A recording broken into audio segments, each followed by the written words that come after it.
arrest at pneumonia dahil sa sobrang stress. Yan daw ang sanhi ng pagkamatay ng dambuhalang buhaya na si Lolong. Bahagi po yan ng nakasaad sa resulta ng necropsy kay Lolong na nakatakdang ilabas ngayong linggo. Nakatutok si JP Soriano. Sa preliminary findings na ipinabot ng Protected Areas and Wildlife Bureau o PAWB kay DNR Secretary Ramon Pahe, maliban sa maliliit na bato, walang anumang kakaibang bagay gaya ng net ang nakuha sa tiyan ni Lolong. Bagaman di pa nakukuha ni Pahe ang kabuuang necropsy report, tukuyin na raw nila ang sanhi ng pagkamatay ng pinakamalaking nahuling buwaya sa mundo. Lumalabas sa necropsy complication ng cardiac arrest and pneumonia.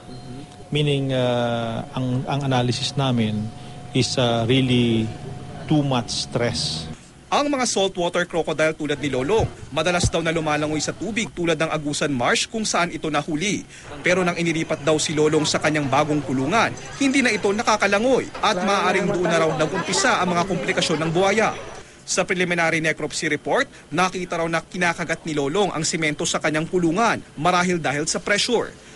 Tingin namin, isa sa mga causes ng death niya ay talagang sudden change of the habitat. Pinag-aaralan din ang tunay na edad ni Lolong ngayon.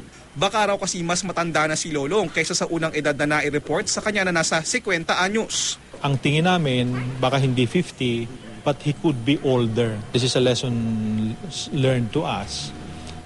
And second,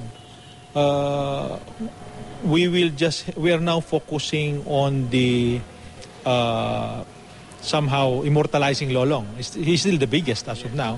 So yung taxidermy inaayos namin. JP Soriano, nakatutok 24 oras.